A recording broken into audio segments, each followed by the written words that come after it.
I'm going to say something that sounds almost boring, and that's exactly why most people ignore it until they get burned.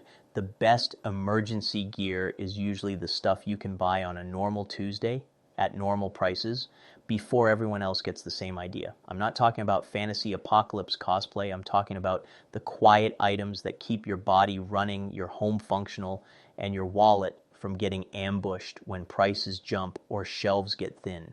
I'm not here to scare you. I'm here to keep you from overpaying, because I've watched the pattern for years. The crowd waits for a headline, then stampedes, then complains that everything is gone or everything is expensive. Meanwhile, the smart move is buying boring bulk now, storing it correctly, and rotating it like it's just part of life. I'm walking you through 10 items I personally buy in bulk with exact numbers, the math, and the storage system I use in my own house. Stick with me, because item 4 is the one that humbles people fast, item 7 is the cheapest multiplier in your house, and item 10 sounds ridiculous until you actually need it. Also, I'll be straight with you about what not to overbuy, because bulk can turn into waste if you do it wrong. If you like no-nonsense prepping and consumer alert stuff, real prices, real storage, real mistakes, subscribe. I'd rather you be quietly ahead of the crowd than loudly stressed with the crowd. Item 1, rice. And before somebody says rice is basic, exactly. Basic keeps you steady. Right now I'm seeing a 20-pound bag of long grain white rice for about $11.98. That's 60 cents a pound. Do the math. $11.98 divided by 20 is $0.590 per pound. A pound of dry white rice is roughly 1,600 calories. So you're paying about 60 cents for 1,600 calories. If you try to buy 1,600 calories in snacks or fast food today, your receipt will look disrespectful, Eve. And a cheap convenience meal can hit $8 to $12, and it's not 1,600 stable calories.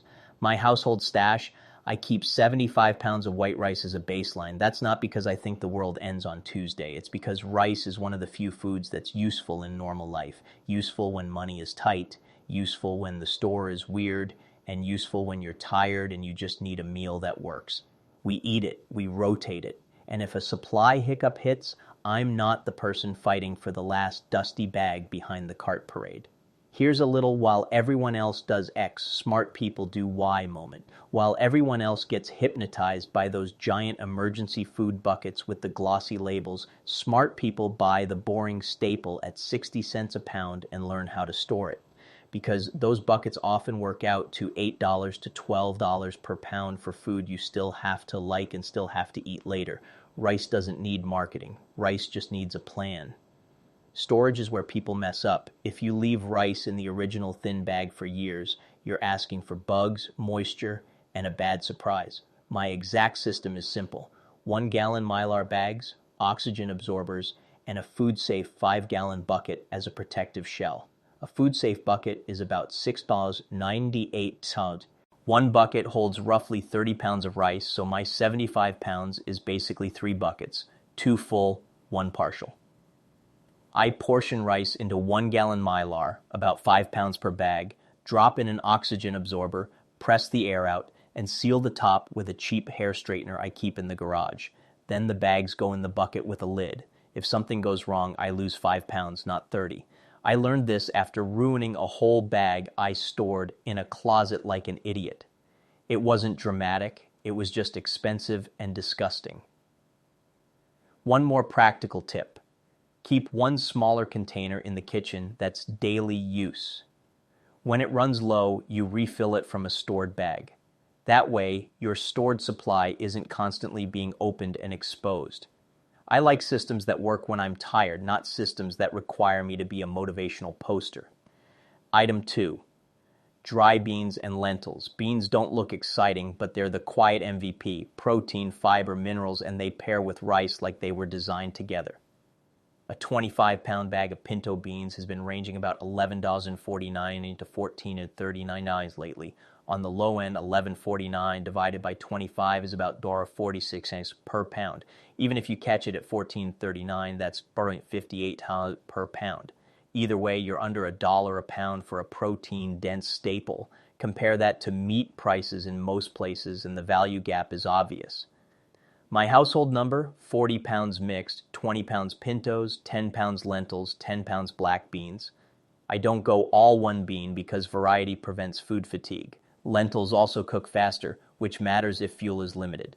If you've ever tried to cook beans when you're low on fuel, you learn quick that cook time is not a fun detail, it's a real constraint. I did a little real-world test after a winter outage. I tracked what we actually reached for when we were keeping things simple.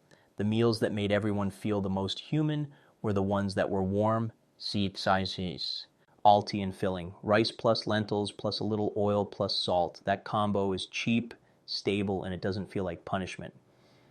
Storage on beans is the same concept as rice, but I label harder. I write the date, the type, and a quick cooking note right on the mylar. Pinto soak or lentils no soak. I also write needs more water on beans because that keeps you honest about your water planning. Beans are amazing, but they're not magic. They still need water and heat. And quick consumer alert. If you're brand new to storing dry staples, buy a smaller amount first and practice cooking it the way you'll actually cook it. Don't stock 100 pounds of something you've never made. Smart people test in advance. The first time you learn how long beans really take shouldn't be during a stressful week.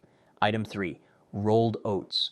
Oats are cheap, versatile, and they make mornings feel normal. People don't panic buy oats until later in a shortage cycle, which is exactly why I like them.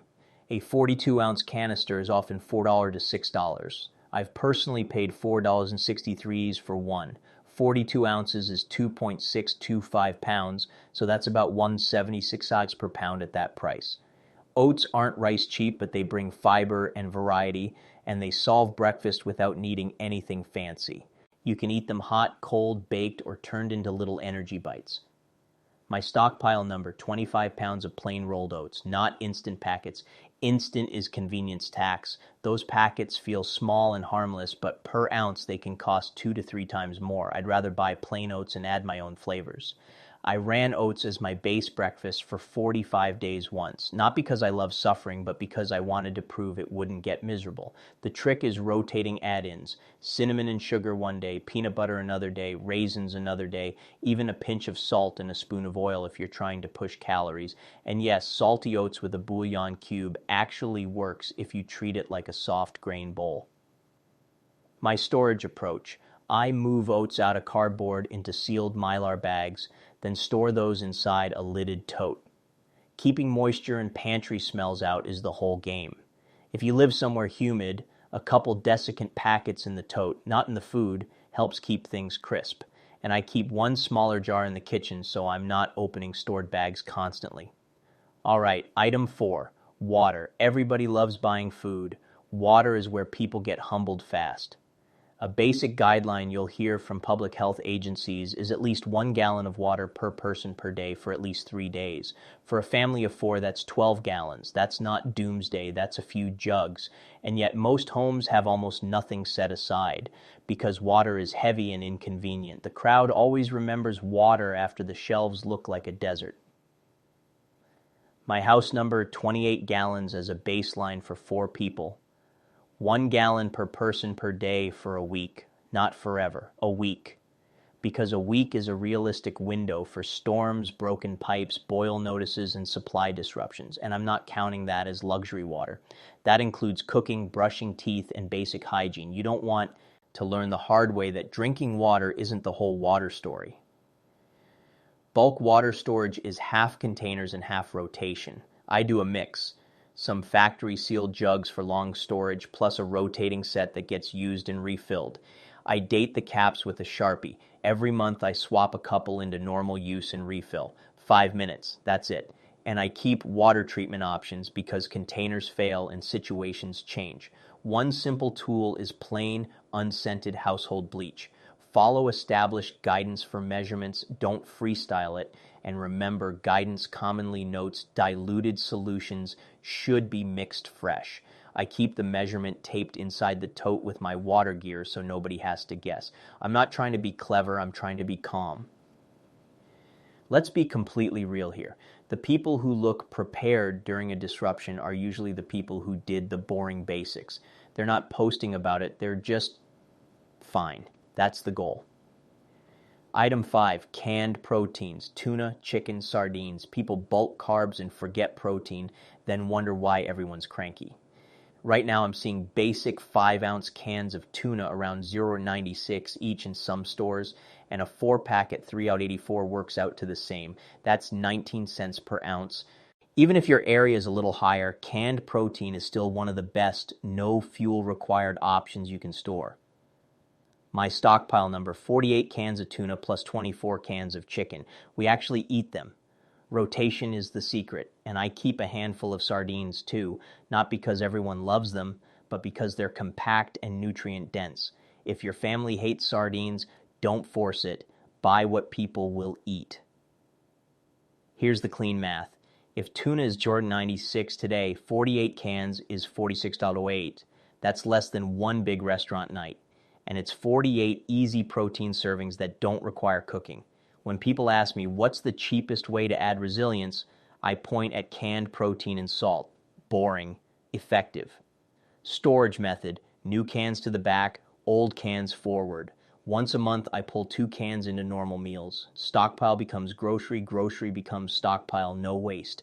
And I store cans where the temperature stays steady, not in a hot garage where the seasons cook them. Item 6, cooking fats. Without fat, food feels like punishment. Fats are also where prices can get weird fast because oils depend on crops, processing, and transport. One price anchor I've seen, a 128 fluid ounce jug of vegetable oil, around 12.28, about 9.6 cents per fluid ounce. Smaller bottles often cost more per ounce, even if the sticker looks friendly. Bulk is about the unit price, not the vibe. My household number, 2 gallons of neutral oil as baseline, plus about 2 pounds of shelf-stable fat like shortening or ghee. I don't buy 10 gallons because oil can go rancid. This is about enough, not excess. And if you're in a hotter climate, keep the oil amount tighter and rotate faster. Here's my exact rotation habit. I keep 1 bottle open for daily use while the rest stays sealed.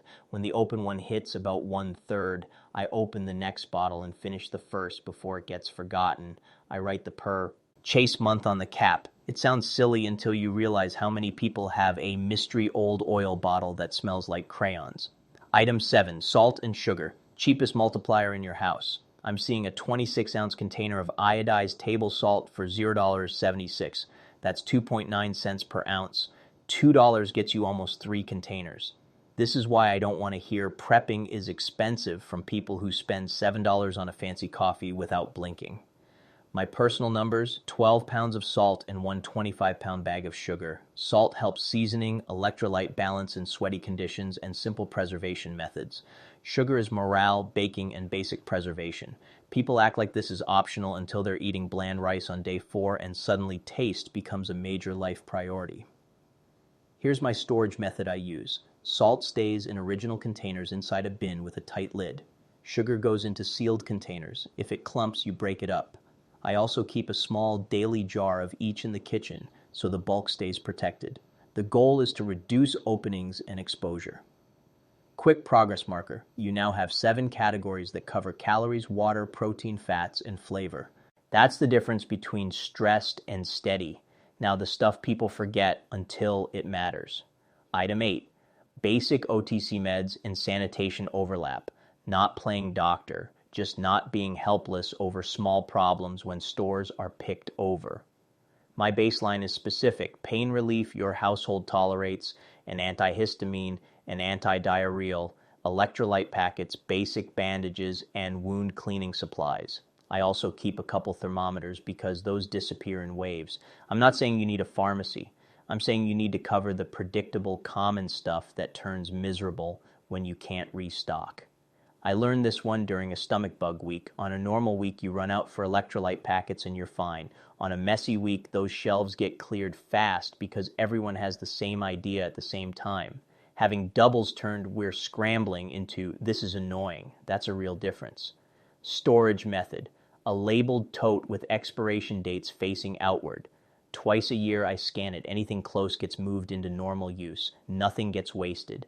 And I keep it in a place that stays cool and dryish, more like a bedroom closet shelf than a hot car trunk. Item 9, batteries, but with a plan.